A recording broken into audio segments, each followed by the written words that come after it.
இந்த காலை வேளையிலும் நம்முடைய தியானத்திற்காக ஆண்டவர் கொடுக்கிற வார்த்தை 1 சாமுவேல் 8வது அதிகாரம் 7வது வசனத்தை நான் வாசிக்கிறேன். அப்பொழுது கர்த்தர் சாமுவேலை நோக்கி, ஜனங்கள் உன்னிடத்தில் சொல்வதெல்லாவற்றிலும் அவர்கள் சொல்லை கேள். அவர்கள் உன்னை தள்ளவில்லை, நான் அவர்களை ஆளாதபடிக்கு என்னைத்தான் தள்ளினார்கள். இந்த இடத்திலே ஆண்டவராகிய கர்த்தர்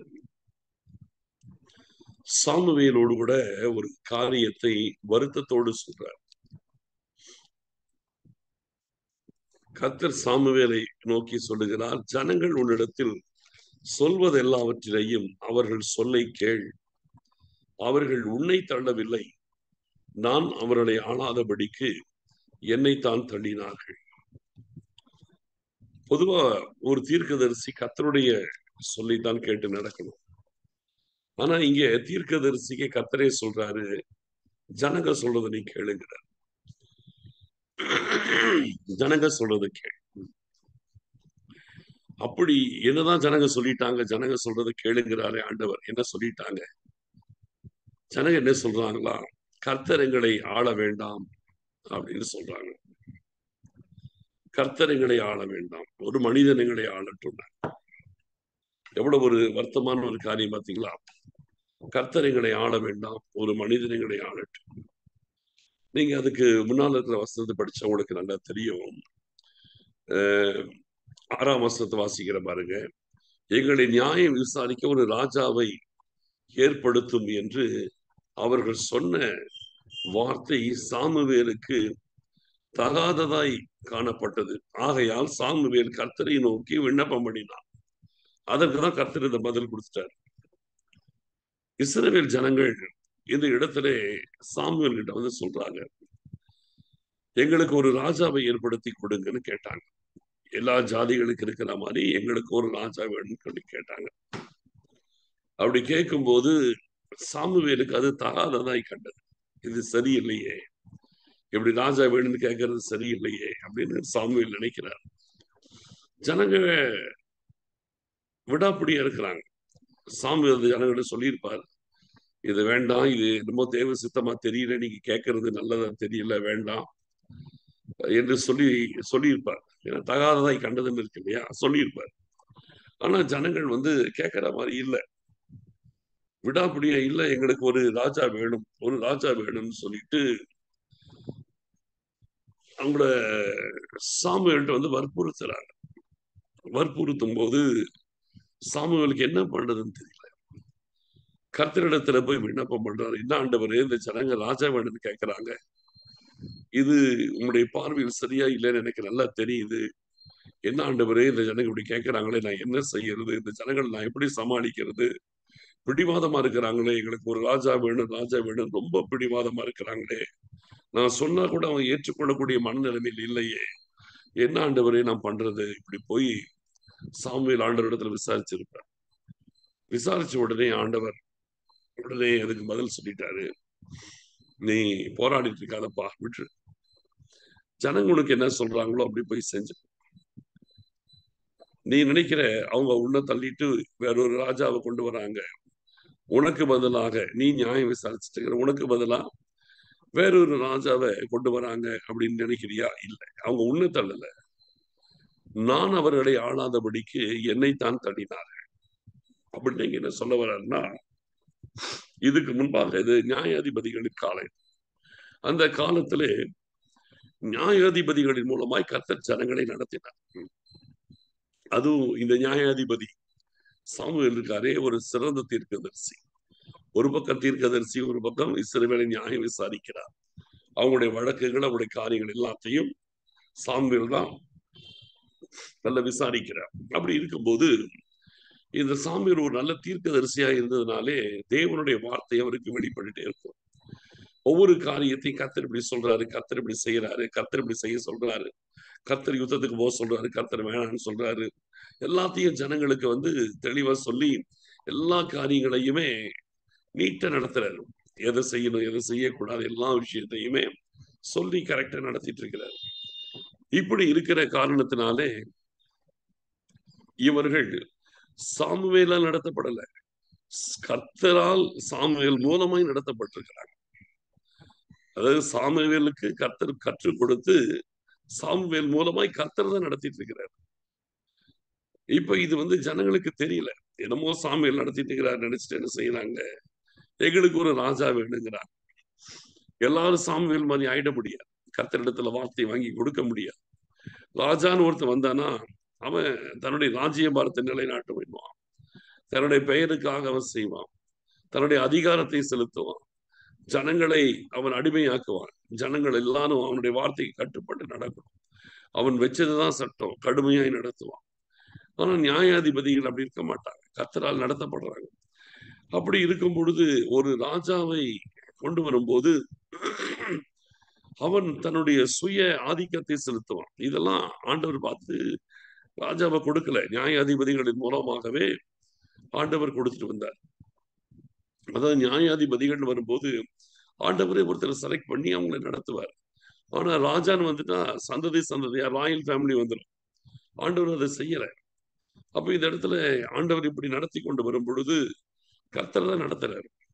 ஆனால் ஜனங்களுக்கு பாத்தீங்கன்னா எல்லாரையும் பாக்குறாங்க, மற்ற ஜாதிகளை பாக்குறாங்க. இதுக்கு முன்னால் நம்மளுடைய ஹிஸ்டரி பாக்குறாங்க. எகிப்து இல்லையா, ஒவ்வொரு இவங்க பாக்குறாங்க, மீதியானியர்கள், அமலேக்கியர்கள், எமோரியர்கள், எபோசியர்கள், இவங்க எல்லாரையும் பாக்குறாங்க. இவங்க எல்லாருக்குமே ராஜாக்கள் இருக்கிறாங்க. அப்போ எல்லாருக்குமே ராஜா இருக்கிறாங்க. எமோரியர்களுக்கு இருக்கிறாங்க, எபோசியர்களுக்கு இருக்கிறாங்க, கானானியர்களுக்கு இருக்கிறாங்க, மீதியானியர்களுக்கு இருக்கிறாங்க, பெலிஸ்தீனர்களுக்கு இருக்கிறாங்க. எல்லாருக்குமே ராஜா இருக்கிறாங்க. ஏன் நமக்கு மட்டும் ராஜா இல்ல? இவங்க யோசிக்கிறாங்க. நமக்கு கர்த்தர் இருக்கிறார்ன்றது அவங்க உணரல. அந்த ஜாதிகளுக்கெல்லாம் ராஜா இருந்தாங்க. ஆனா இவனுக்கு கர்த்தரே ராஜாவா இருந்தார். நியாயாதிபதிகளை வச்சு நடத்தினார். கர்த்தரே ராஜாவா இருந்தார். இது இவங்களுக்கு கண்ணுக்கு தெரியும். கர்த்தர் தங்களை நடத்துகிறார், கர்த்தர் தங்களை ஆட்கொண்டிருக்கிறார், கர்த்தரே தங்களை விசாரிக்கிறார், நியாயாதிபதிகளின் மூலமாக கர்த்தரே தங்களை நடத்துகிறார் என்கிறது இந்த ஜனங்களுக்கு புரியும். கடைசியில் என்ன செய்யறாங்க, அந்த ஜாதிகளை போல நாங்கள் இருப்போம் நினைக்கிறாங்க. நினைச்சுதான் இந்த காரியத்தை கேட்டான்.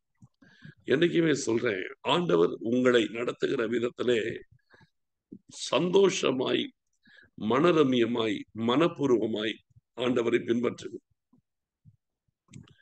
இன்னொருத்தரை பார்த்து அவங்களுக்கு இருக்கிற மாதிரி எனக்கு வேணும்னு கேட்கக்கூடாது. இஸ்ரவேல் ஜனங்கள் செஞ்சதுதான். அவங்களுக்கு இருக்கிற மாதிரி எங்களுக்கு வேணும். உங்களுக்கு கர்த்தர் ஒரு குறை வைக்கலையே, நல்லதானே நடத்திட்டு இருக்காரு. உங்களோட கர்த்தர் எல்லாவற்றிலையும் கூட இருந்து உங்கள் யுத்தங்கள் எல்லாம் நடப்பிக்கிறாரே, எல்லா சத்துருக்களுக்கும் உங்களை நீங்களாக்கி ரட்சிக்கிறாரே. இந்த நியாயாதிபதிகளின் காலத்துல பாத்தீங்கன்னா எத்தனை சத்துருக்கள் உங்களுக்கு வருவாங்க, மீதியானியர்கள் வருவாங்க, பெலிஸ்தீனர்கள் வருவாங்க, எல்லாரையும் இவங்க கையில கர்த்தர் ஒப்பு கொடுத்தார் இல்லையா. அப்போ ஆண்டவர் ஆட்களை புதுசு புதுசா எழுப்பினாரு நியாயாதிபதிகளாக. எப்தா இருந்தாரு, கிதியோன் இருந்தாரு, சிம்சோன் இருந்தாரு, தெபரான் இருந்தாங்க. இப்படி நிறைய பேர் இருந்தாங்க. எல்லாருமே நியாயம் விசாரிச்சாங்க. இப்படி பலதரப்பட்டவர்களை ஒவ்வொருத்தருக்கு விசேஷமான கிருபை கொடுத்து அவருடைய கர்த்தர் பயன்படுத்திட்டு இருந்தாரு. ஆண்டவர் இவங்கள நடத்திட்டு தான் இருந்தார். ஆனா இவங்களுக்கு ஆண்டவர் நடத்துகிற இந்த காரியத்துல இவங்க பிரியப்படலை. ஒரு ராஜாவால் நடத்தப்படல. ஏன் இவங்களுக்கு அது என்ன வந்துச்சுன்னா, மத்தவங்களுக்கு இருக்குது, எமோரியர்களுக்கு இருக்குது, எபூசியர்களுக்கு இருக்குது, கானானியர்களுக்கு இருக்குது, எங்களுக்கு. அப்போ இந்த இடத்துல இவர்கள் கர்த்தர் தங்களை நடத்தினதை குறித்து அவர்கள் திருப்தி ஆகாமல் இவர்கள் ஆண்டவருடைய சமூகத்திலே இவர்கள் மற்றவர்களைப் போல தாங்களும் இருக்கணும்னு நினைச்ச அந்த சுய சித்தம் தான் இவர்கள் வாழ்க்கையிலே ஒரு தவறான காரியத்தை கர்த்தரிடத்துல கேட்கும்படிக்கு செய்து விட்டது. எல்லாரும் நடக்கிற மாதிரி நம்மள கர்த்தர் நடத்தணும்னு நினைக்கிறது இல்லை. கர்த்தர் நம்மளை யூனிக்கா நடத்துவார், தனித்தன்மையோடு நடத்துவார், நமக்கு என்று ஒரு விசேஷமான பாதை. அப்படி இருக்கும்போது ஆண்டவருடைய நடத்துதல் என்னைக்குமே திருப்தியா இருக்கணும். மனரமியமா இருக்கணும், சந்தோஷமா. யாரோடையும் உங்களை கம்பேர் பண்ணாதீங்க. அவங்களுக்கு இருக்கிற மாதிரி நமக்கு இருக்கணும்னு சொல்லி நினைக்காதீங்க.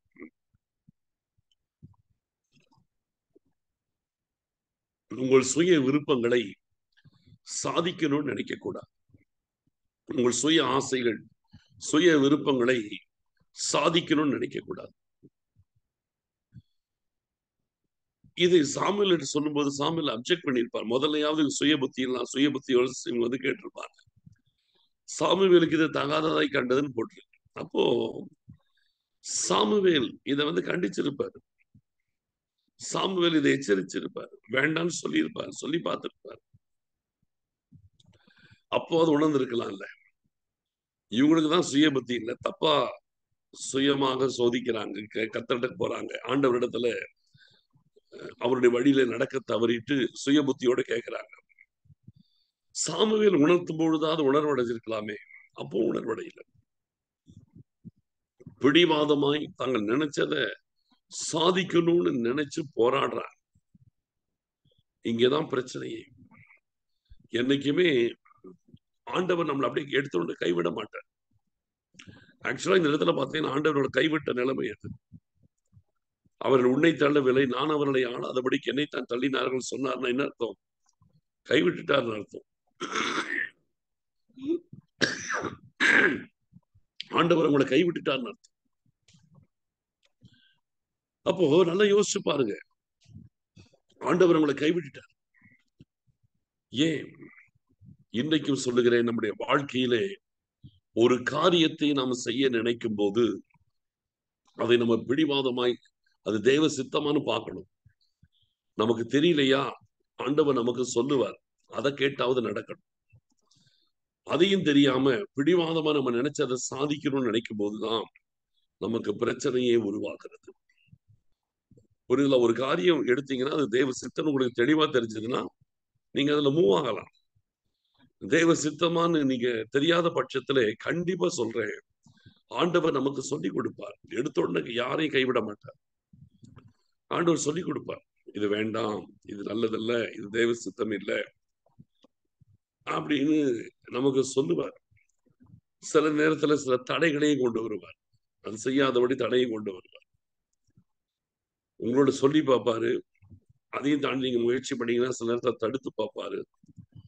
அதையும் தாண்டி சிலர் என்னதான் தடுத்தாலும் நாங்க விடுறதில்லைன்னு நிற்பாங்க. இது சாதிக்கிற வரைக்கும் விடுறதில்லை, கர்த்தரை தடுத்தாலும் அதை தாண்டி விடாப்படியா போராடுவாங்க. அப்படி போராடுகிற ஒரு நிலைமை வரும்போதுதான் ஆண்டவர் பார்க்கிறாரு, இவங்களை நம்ம சொன்னா கேட்க மாட்டாங்க, இவங்க இஷ்டத்துக்கு நம்ம இவங்களை விட்டு கொடுத்துருவோம் என்று சொல்லி ஆண்டவர் விட்டு கொடுத்து விடுவார். என்றைக்குமே ஒரு காரியம் தேவ சித்தமா இல்லையான்னு தெரியாத பட்சத்திலே நீங்கள் ஆண்டவருடைய சமூகத்தில், ஆண்டவரே உங்களுடைய சித்தம் என்னன்னு சொல்லி நிற்கிறோம், அது என்ன செய்ய சித்தமா இருக்கிறீன்னு சவுல் கேட்டது போல தேவ சித்தத்துல நம்ம நிற்கிறோம். உங்களுக்கு தெரியலையா, ஆண்டவரிடத்துல நம்ம கேட்டு நிற்கும் போது ஆண்டவர் சொல்லுவார் ஃபர்ஸ்ட். அதுவும் நமக்கு புரியலையா, ஆண்டவர் நமக்கு சில நேரத்தில் அவரே நேரடியாக வந்து தடை பண்ணுவார், அந்த காரியத்துல தடை பண்ணுவார். அப்பவாத நம்ம உணர்வடைஞ்சு ஆண்டவர் எதை தடுக்கிறாரு சொல்லிட்டு நம்ம கவனமாய் அதுல இருந்து நம்ம பேக் அடிச்சிடணும், பின்னாடி வந்துடணும்.